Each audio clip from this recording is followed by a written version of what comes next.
Welcome to my YouTube channel, Truth in Motion Studios. Today, I talk to the producers and the author of the documentary, Postcards from Babylon. Why don't you introduce yourselves, beginning with the couple? I'm David Peters, and this is my wife, Kathy. We co-produced the documentary, Postcards from Babylon. Awesome. I'm Brian Zond. I'm a pastor in St. Joseph, Missouri, and I wrote the book, Postcards from Babylon. There it is.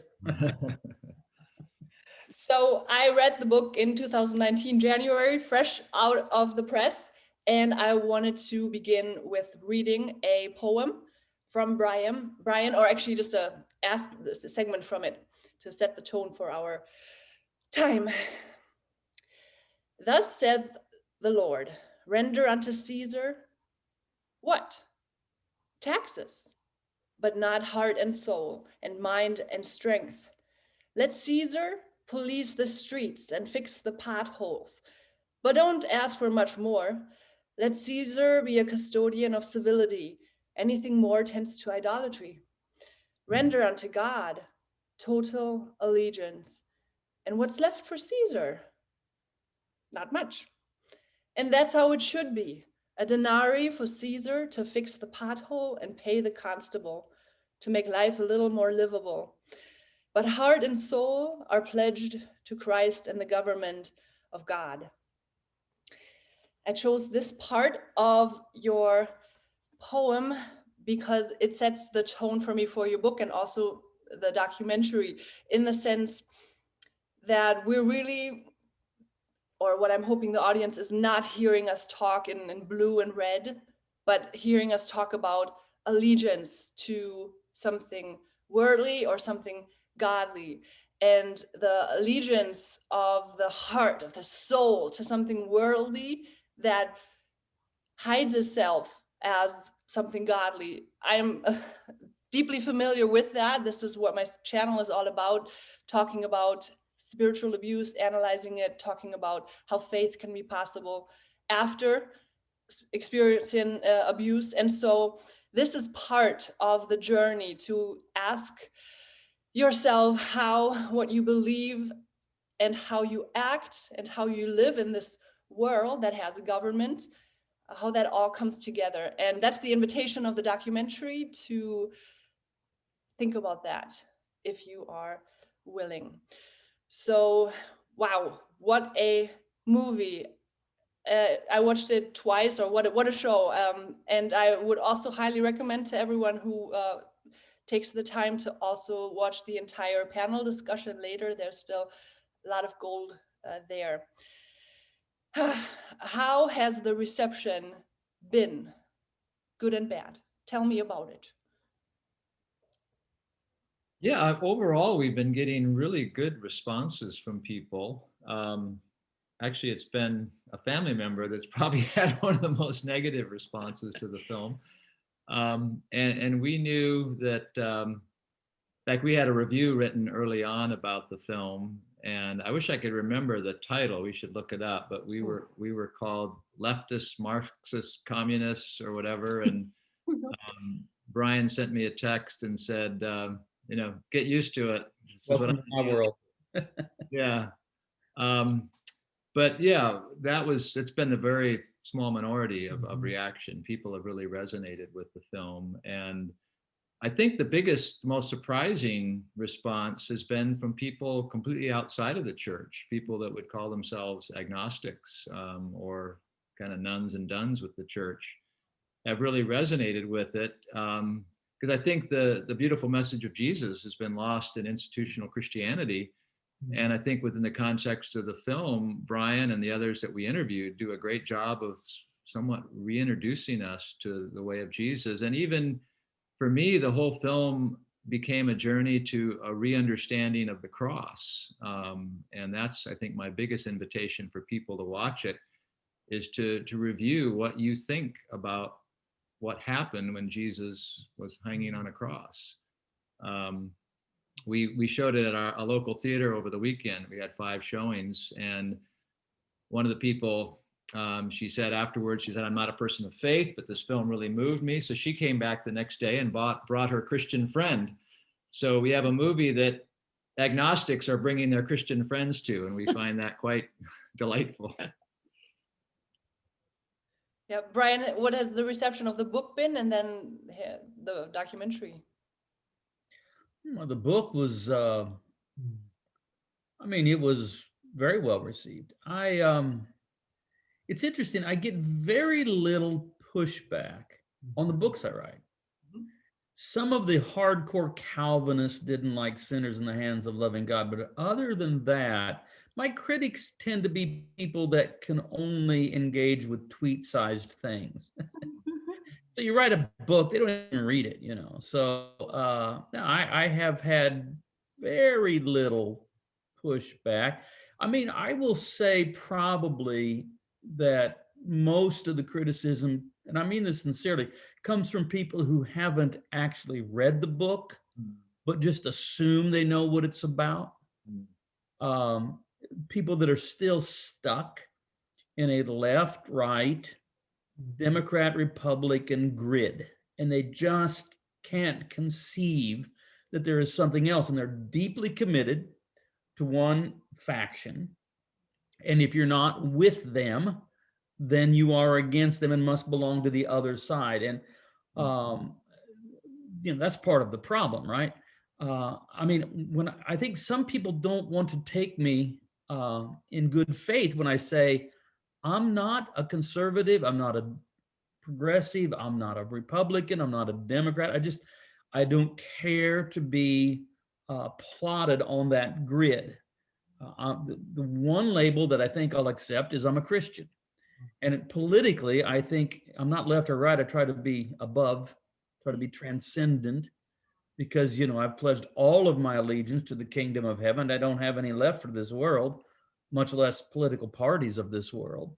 But anyway, your question was, how has the book been received? I think it was received very well. And it's the book that I wish wasn't as relevant as it is. You know, I kind of thought, all right, well, it came out in January 2019, 2 years ago. And I thought maybe at that moment it was at its peak of relevancy and would have been happy for it to be so.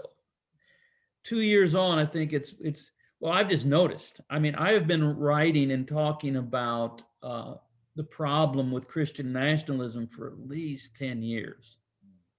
I mean, it shows up in several of my books. I mean, maybe most pronounced in Postcards from Babylon, but it's in other writings too. And I kind of often felt like a little bit of a lone voice. I mean, there was a few others. All of a sudden, man, everybody's talking about it.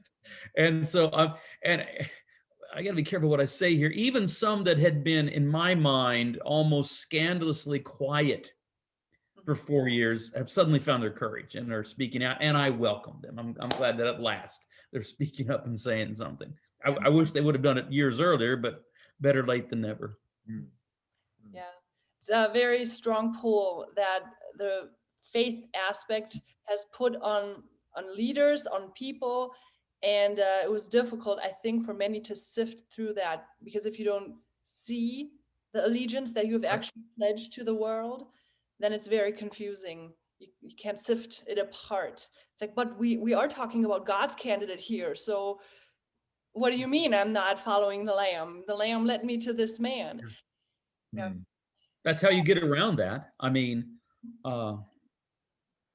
but that is all grounded in a false theology that somehow God has to work through the political machinery of a particular time and place for God's purposes to be accomplished. And that's just nonsense. So when people say to me, yeah, but God raised up America, I say, God raised Jesus from the dead and exalted him to his right hand. That's what God has raised up.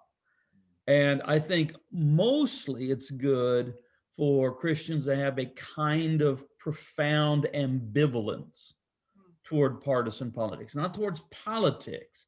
Politics is the pursuit of the good, the common good, through, you know, how we're going to live together and do life together. I think Christians need to speak to that often. But I wish that Christians had a much more ambivalent attitude towards partisanship, partisan politics. So anyway, that's what I think would be really helpful if Christians could uncouple from that. But it's hard for them to do because they really see, if you don't see the kingdom, if you don't see the kingdom of God as a present and possible reality, then all you're left with is the politics of this world. And then you inevitably reach for Caesar's sword, which is my most common metaphor for the power of coercion through the state.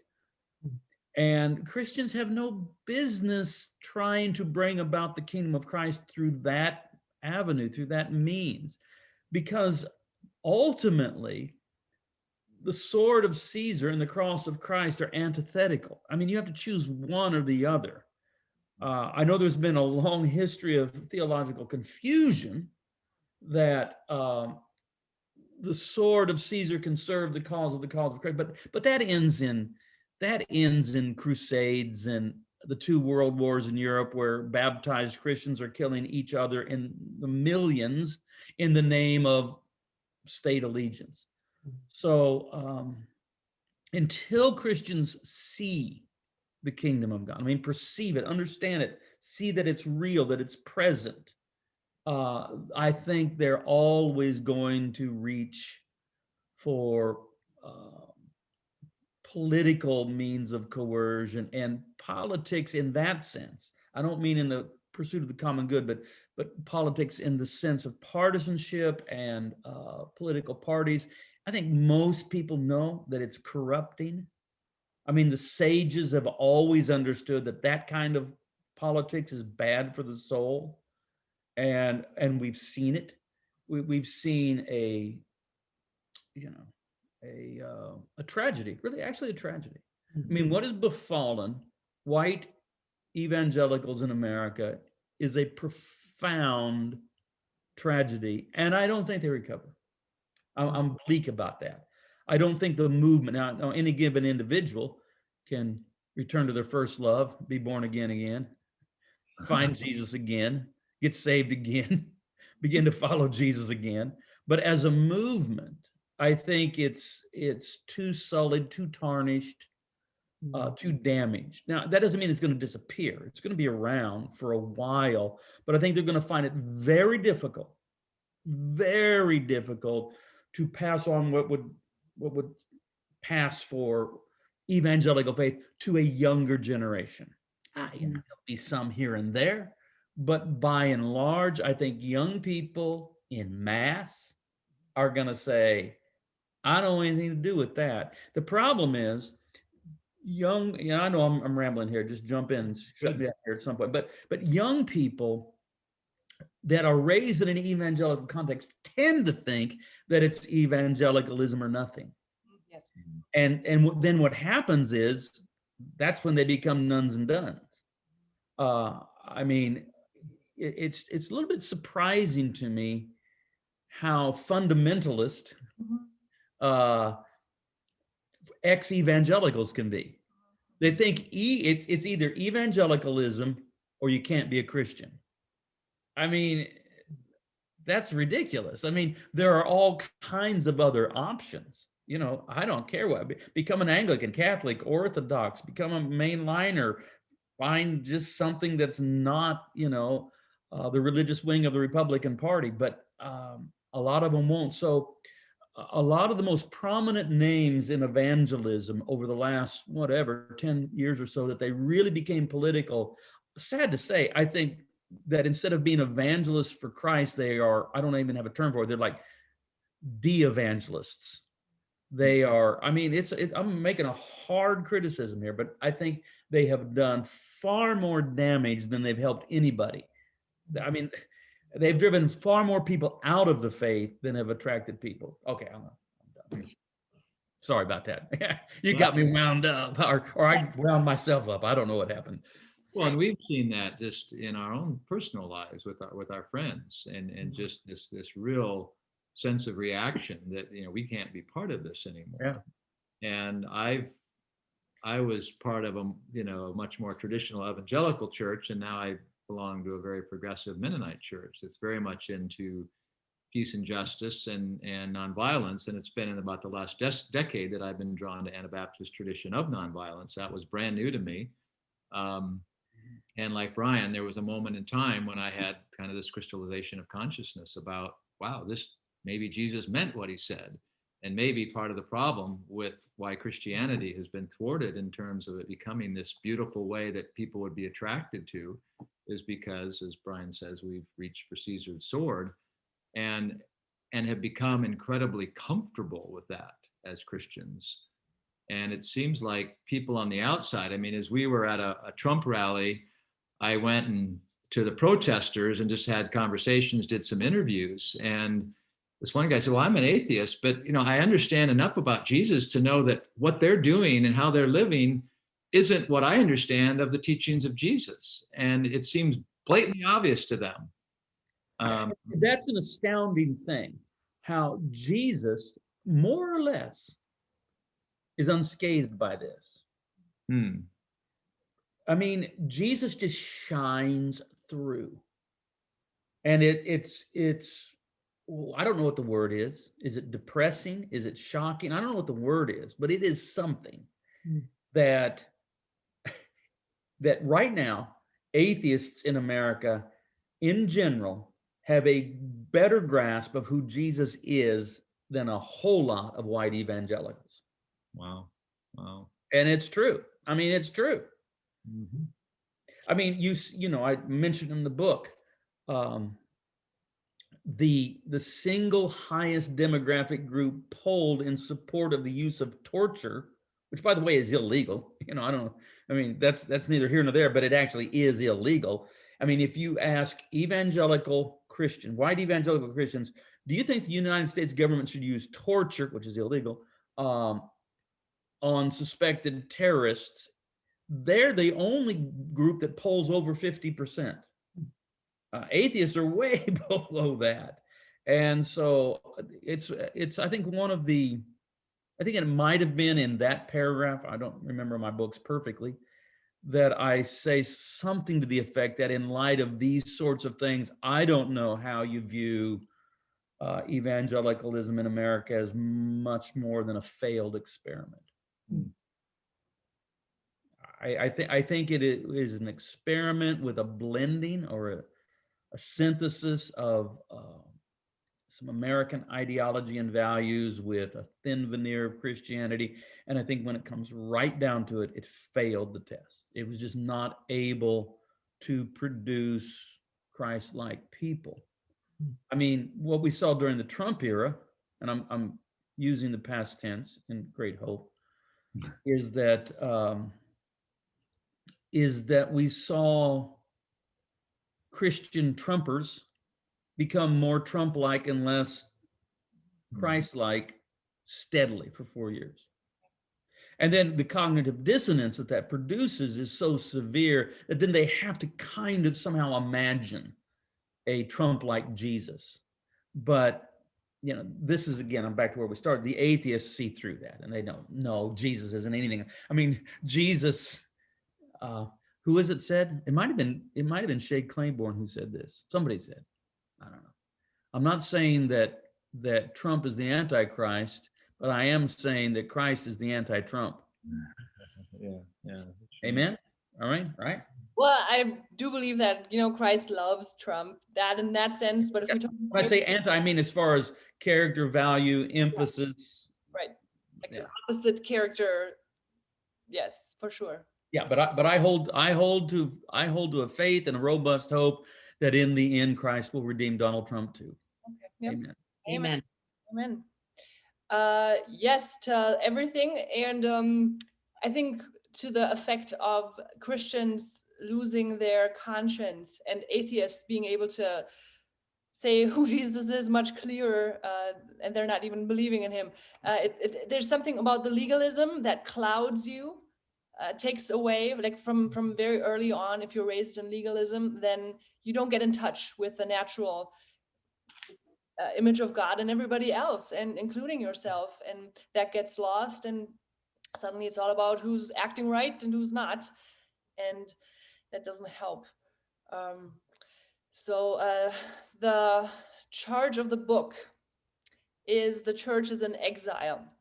Now, I struggled, or I wrestled with that term a little bit, because I feel like you also say in the book, it's a little bit like a victimization to be in exile, but that's not really how we see ourselves. So Right. would you explain the One of the things that's very interesting about the early church is that they didn't have the slightest vestige of a victim mentality. And they could have, because sometimes and often they were persecuted, but they never thought of themselves that way. They just, but by, maybe I should back up and explain what I mean by exiles. Um, you have the experience of the Jewish people following the destruction of Jerusalem by the armies of Nebuchadnezzar, the Babylonian king, in 587 BC, of being deported into the land of Babylon. And there they had to learn how to navigate the tricky waters of, on the one hand, they've got to make their way in Babylonian society. On the other hand, they need to maintain their fidelity to the living God. And so that's what books like Daniel, especially, and a little bit Ezekiel and some other books are about how to live as exiles. Okay, so we're in a foreign land. We've got to, I mean, Jeremiah writes them the letter and says, you're gonna have to learn to live here. You're gonna be here for a while. And so you're gonna have to raise your families, and you're gonna have to seek the welfare of Babylon, because in its welfare and its flourishing, that's gonna be good for you. But don't forget who you are. You're not Babylonian. You're Jews, and you worship one God, the living God. And so that is, and the book of Daniel is really mostly about how to simultaneously maintain fidelity to the living God, but still uh, find your way in Babylon. So you have stories of Daniel and Shadrach, Meshach, and Abednego serving actually in the Babylonian government, but there's always a line they won't cross. They're willing to go to the lion's den or to the fiery furnace. Okay, so that's Old Testament, that's Jewish experience. Then you have the nascent church beginning in the first century. And in the first epistle of Peter, Peter writes to new Christian converts in the eastern provinces of the Roman Empire, and he calls them exiles. Now, he's using a metaphor here. They're not literally exiles. They're not people that have been deported from somewhere else and now are living in literally a foreign country with a different language and customs and all of that. No, Peter is saying that by virtue of your baptism, you've suddenly become an exile in the land of your birth. That, yeah, I mean, this they had lived in the Roman Empire all their life, but the moment they're baptized and begin to confess that Jesus is Lord and Caesar is not, suddenly now they're exiles. So I think in the book I say that one of the most important theological shifts for American Christians to make right now is to begin to see America as a kind of biblical Babylon and not a kind of biblical Israel. I mean, if we think, okay, God is raising, this is the American myth, that God raised up America and that God's salvation purposes for the earth are going to be accomplished through America. And they'll say, well, we send all the missionaries and and all of this. And so that America is seen as a kind of biblical Israel, and that in its early founding years, if it had to displace the native inhabitants, right, through war and genocide and ethnic cleansing, we can justify that because we're kind of a biblical Israel. So we're kind of like, in the period of Joshua and the conquest, and that had to be done. No, all of that needs to go away. American is not a version of conquest, Old Testament, biblical Israel. America is a kind of empire. It is a kind of Babylon. Perhaps America is a gentler, kinder Babylon. Maybe, maybe not. I'm not going to weigh in too much on that. But it doesn't matter what version of Babylon it is, as long as you understand it's a Babylon. And ultimately, America as an entity will not bow its knee to Jesus Christ. It will simply try to co-opt Jesus Christ to endorse its own agenda. And that's when it becomes idolatrous. And that is what has happened in religious nationalism. What has surprised me after reading the book and then seeing the documentary is, first of all, how did we make it through an entire movie with you, Brian, without mentioning Bob Dylan once? I'm sure editing. I mean, I didn't edit the film. You did talk about I'm sure I dropped many a Dylan line at some point, but it just didn't make it into the final cut. On the Camino. On the Camino, he did a lot of Dylan riffing. Yeah, we should have a separate outtakes. Okay, I'll give you a Dylan line that fits great. I got to pull it up.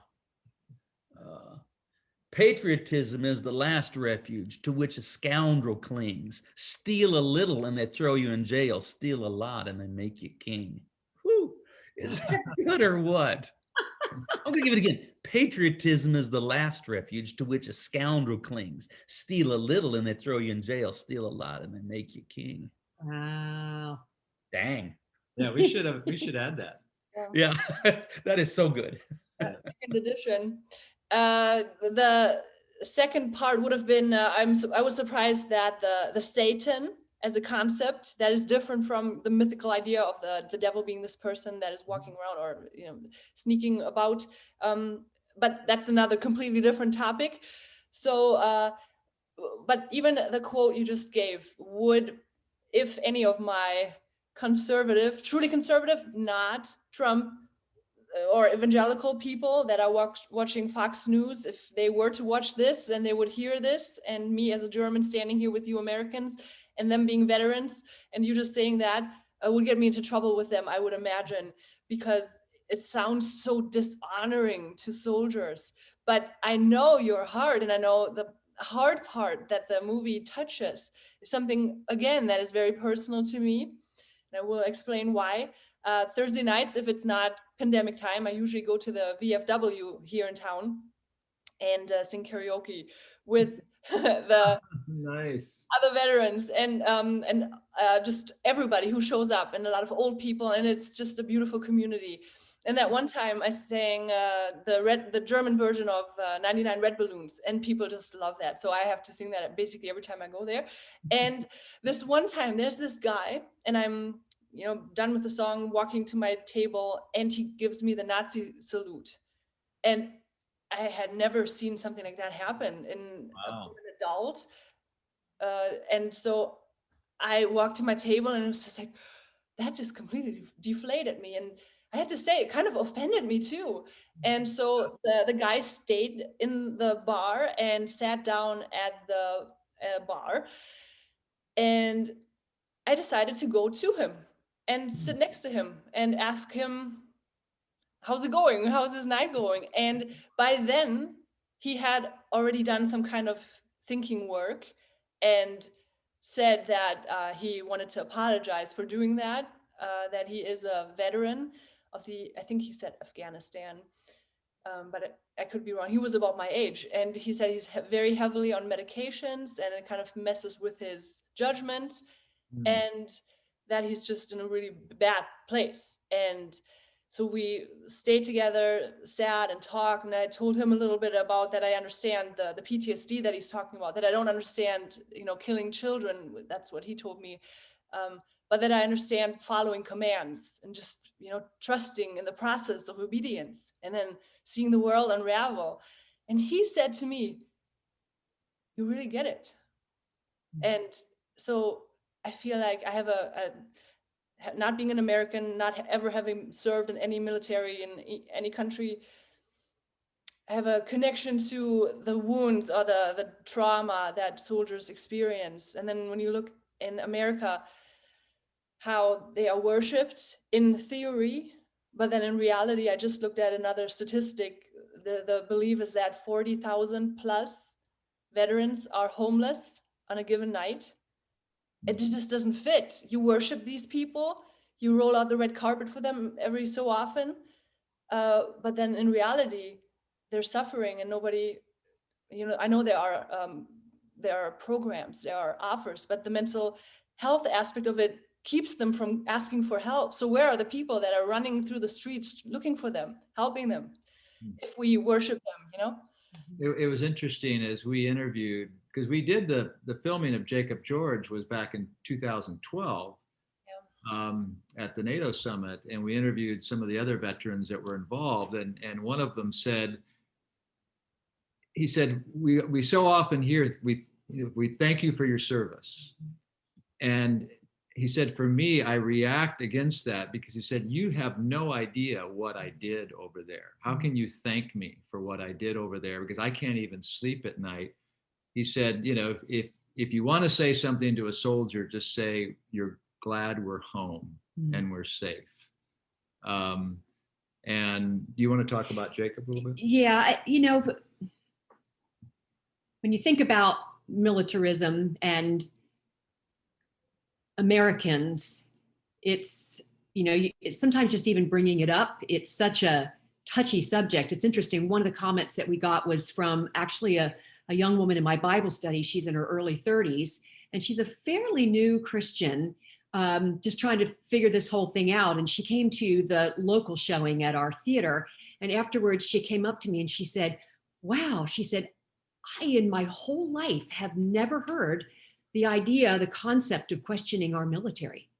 So she said, but I guess when you think about it, Jesus did say, love your enemies. So this was like a total revelation to her. So, again, it's a very difficult subject to bring up. And we certainly, in the way we handle it in the film, mean no disrespect whatsoever to those who have served. In fact, becoming as close as we did with this young man, Jacob George, becoming a friend of his, listening to him as he shared about what he calls his soldier's heart. We got to see it in a very deep way. I mean, David worked for the Air Force for 8 years, and obviously was around military men and women at that particular point. But having spent time with somebody who had lived this and seen what he felt was the inconsistencies, as you said, in the message, and really, really struggled with it.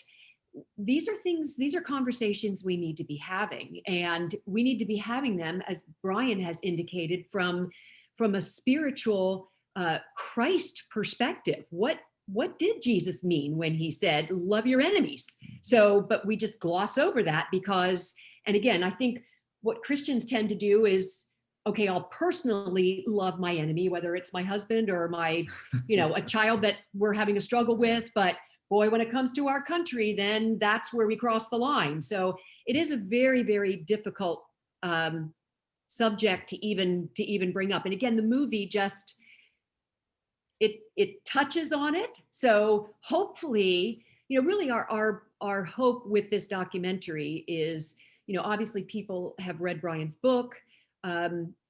They've watched the movie. We know that people are having conversations about these issues. And we just hope that this will help people to be able to frame how we conduct ourselves during these conversations.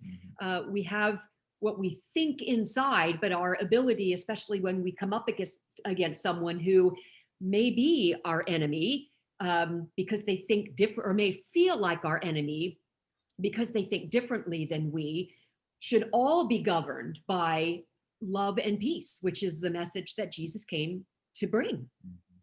Yeah. Amen. And there was, I think Missy, this friend she was referring to, there, for me, there's an assumption that people are going to automatically react negatively or have, some sense of hostility if you challenge the narrative of American military engagement. Where with her, it was like, I just never had thought about that before. And what was interesting to me as we got to know some of this group of the Iraq veterans against the war, how you would think of the 80 or 90 people there, you would find some committed evangelical Christians that were saying what we're doing over there is wrong. And yet there weren't any. And there were people there. I mean, there was people that were anarchists, there were people that were conscientious objectors, people that would have some sort of spiritual faith and maybe a church background. But they were all there because they had seen the destruction of what we were doing to the local populations, the failure of the effort, but then the long-term impact of how it was hurting soldiers. And I mean, I had such an intense sense of admiration for them because they were at this, this NATO summit, and we couldn't really even capture the immensity of the police presence and the tensions that were there in Chicago, because they brought police in from all over the country expecting big riots. And here are this group of 80 veterans, they're standing against war and against something that was wrong. And as one of them said, when you've done something wrong, state it, ask forgiveness, move on, do better. And yet as a country, we can't admit to that. And all too often, Christians are sucked into that, where a Christian can't criticize war. And if they do, within the context of their churches, they can be heavily criticized. It goes back, Vietnam was a watershed moment. Empires always need a religious apparatus. They need a religious apparatus in order to bless their wars. Now, to get young men to go to war is super easy. That's pretty easy to do. But you need to assure the parents that God is on our side. And that's why an empire needs a religious apparatus. They need a priesthood of some version to bless their wars, to assure the parents that if Johnny goes off to war and comes back in a box, that, it was all for a good cause. Well, and this is just a common thing. With the founding of America, the de facto, I know, America is famously, we didn't have a state church, but we have a de facto state church. And from the beginning, it was what we would today call the mainline Protestant church. Congregationalists, Presbyterians, Episcopalians, that was kind of the de facto. And from the Revolutionary War all through America's wars, World War I, World War II, it stayed that way until you got to Vietnam. And with Vietnam, you had the mainline church going, I don't know. I'm not sure that we can give a full-throated endorsement of this war. I'm not sure what we're doing in Vietnam. I'm not sure that the South Vietnamese government deserves this kind of support. I'm not sure why 56,000 Americans are dying over there. And so they became either ambivalent about supporting the war, or even worse, became critics of the war. And that's when up until this point, the largely marginalized evangelical fundamentalist church stepped up and said, we'll bless it, because they framed it purely in terms of godliness versus communism. That's the only paradigm they could see it. And that's when the switch happened. And that's when suddenly evangelical, and especially fundamentalists, but I'll just say, evangelical fundamentalist churches became the religious apparatus for the war state in America, and they embraced that role with gusto and have never been able to think critically about it. I talk about militarism somewhat in Postcards from Babylon, but I have a whole book on that subject essentially. And that's A Farewell to Mars, which is probably, I don't know, it's probably my most popular book. I don't know, maybe it isn't. But I can tell you, having written that book, the group that I get the least criticism from are career military people. They appreciate a thoughtful approach to war. The people that are most often to be uncritical militarists are not in the military. They're the people that you mentioned earlier, David, that just, in the airport and say, thank you for your service. And they don't want to think critically about it. reminds me of these days with nurses, how we want to say thank you to the nurses. Right. Now shut up, nurses. We don't want to hear that you're suffering, that you have to wear stuff on your face that is lasting changes to your face. Or just the suffering of that, being overworked like that. We don't want to hear any of that. We just don't want to wear any masks, but thank you, nurses. It's an interesting world we live in. But that brings me to the so tricky process or topic of conspiracy theories that I, on my channel, have called a satanic voice, because I'm beginning to see very clearly how the purpose is to accuse somebody and not take any responsibility. So it's all about being able to say, oh, those guys are the real bad guys and they have all that dirt in the basement. So we just have to go get there and dig it all up. So I'm noticing kind of three categories. My category, where I listen to NPR and I believe what I hear there. I look at Reuters too, and I appreciate a bit even less spun knowledge, and then, or just facts. But then there's Fox News, and they don't have to be evangelical, the people that watch that, but they're still heavily influenced. And then there's the conspiracy people. So let's talk about George Floyd for a second, because that happened just 40 minutes up the road here. I have heard from a lady, same category, Fox News, veteran, somewhat Catholic, but not really engaged in the faith. She tried to explain to me that he was heavily on drugs and nobody's talking about that, and that he was a threat to the police, and all that doesn't explain to me why someone has to be suffocated in front of an audience, without process. And then this is what I've heard on the internet. In a Christian group, George was a Mason. He sacrificed himself, and the police officers were all actors. And this is all supposed to serve the Mason secret agenda for something completely different. So none of them want to talk about the fact of police brutality against Black people. So we can't even have a conversation because we don't even agree on the narrative. How do you see a way forward?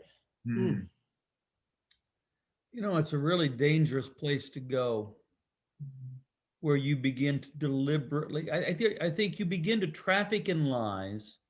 And I think for a lot of people, there's an initial warning, but you start running those red lights, and then pretty soon, who ends up deceived is yourself.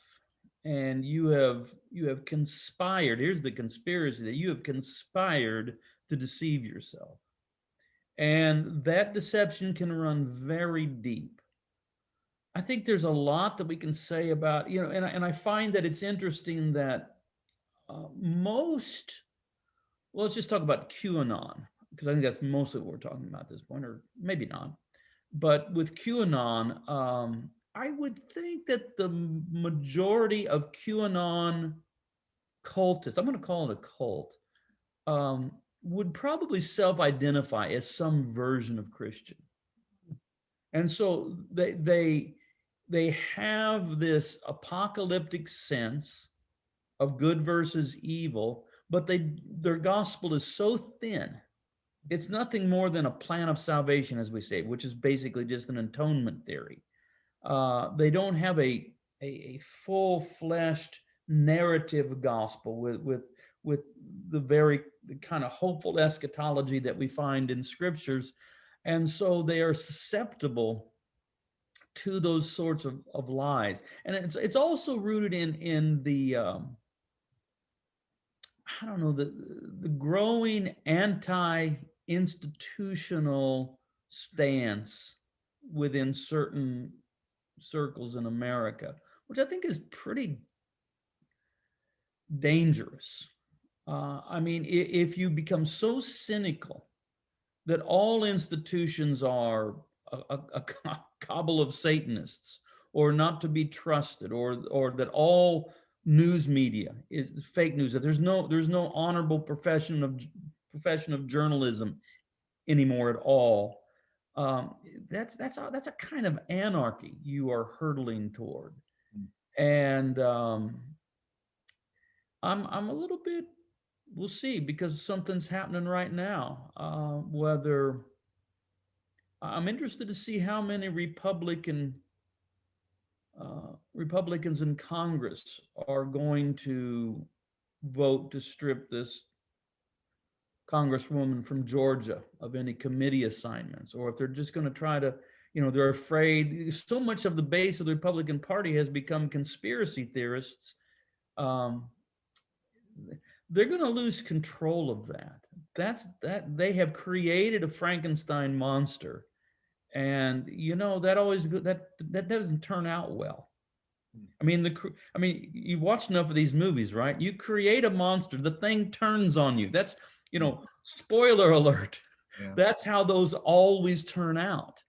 And if I could hop in with a thought, in the film, we had it finished back in December, and we were getting things ready and finalized for the rollout and the global streaming premiere on the 21st. But then January 6th happened, and I just felt like we needed to put something in on the film. In fact, I almost drove down to Washington on the 6th to film. I just thought, well, maybe there'd be something interesting to shoot. Little did I know. Kathy's glad I didn't go, because I tend to, if there's a problem or if there's danger, I tend to run toward it. I don't think I would have gone inside the Capitol, but I probably would have maybe mingled out with the people in areas that had been gated off. I don't know. No, so he would have gone in. Trust no, him. I don't think I would. That's what he says.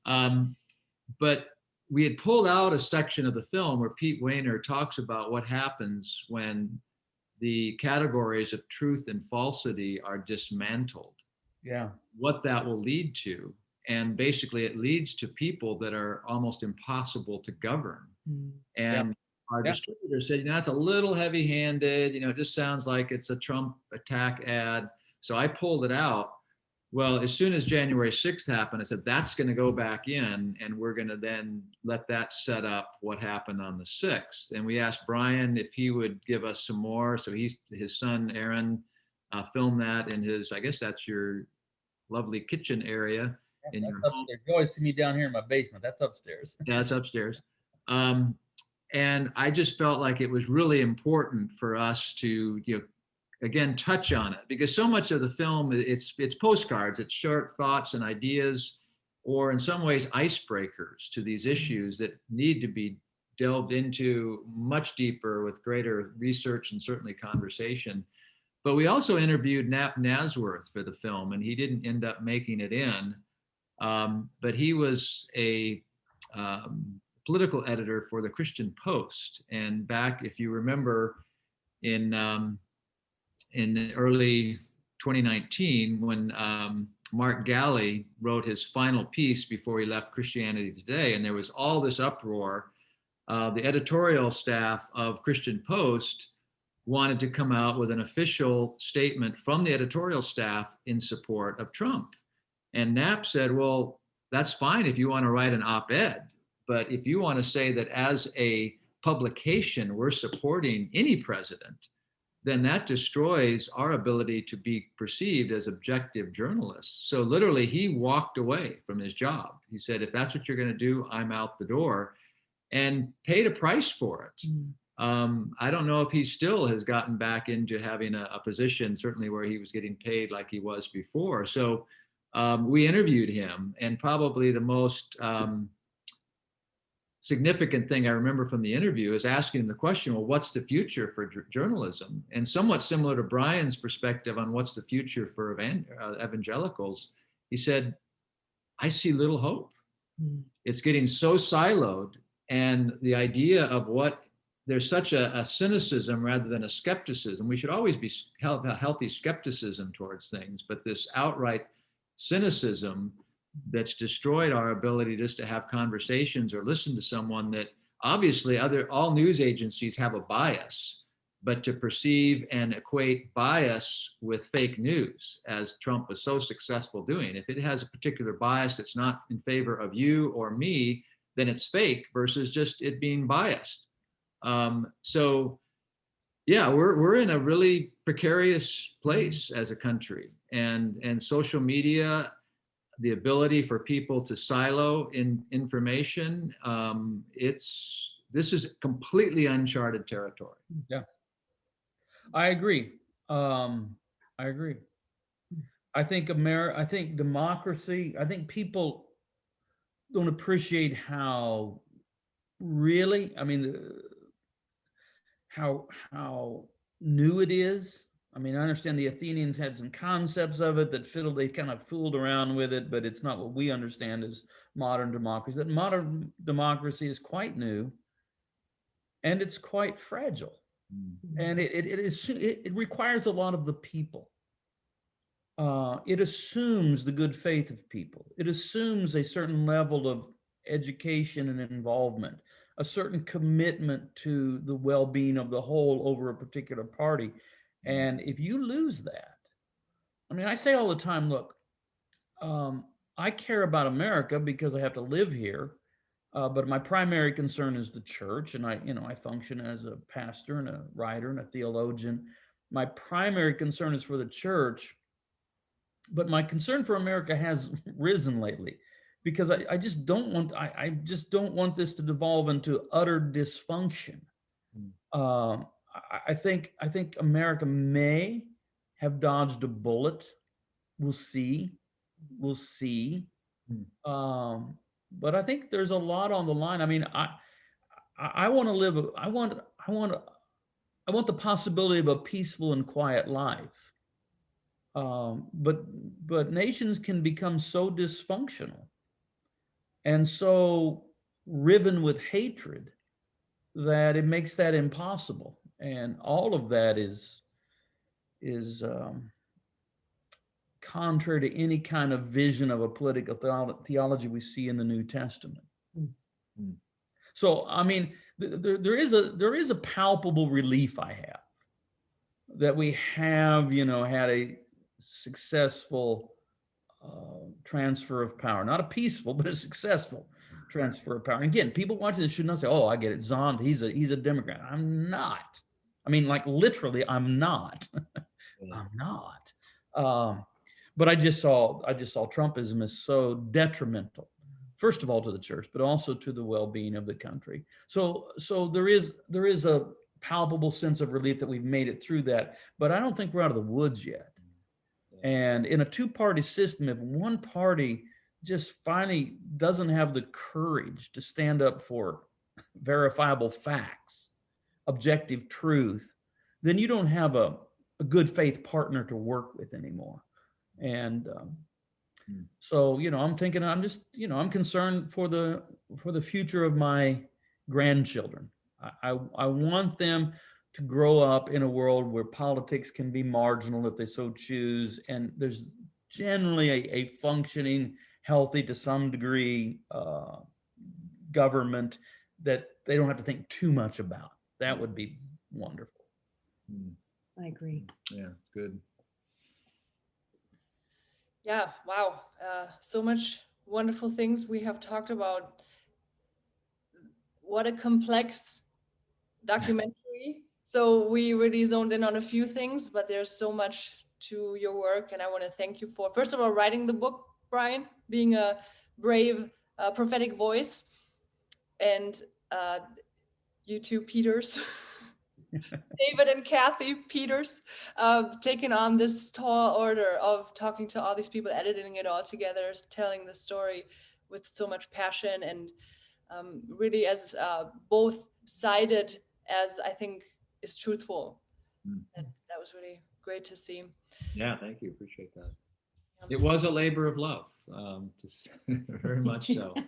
Very stressful. I mean, it was a big professional and personal risk we took making the film, and we just appreciated that Brian was open to.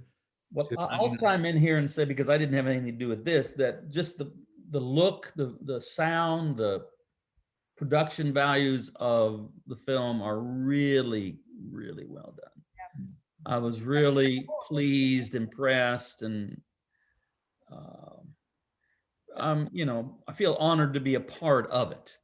And wow. So that's where David and Kathy were shining and doing their thing. And I just think, you know, I know what it is to write a book. I mean, that's work. I mean, it is work.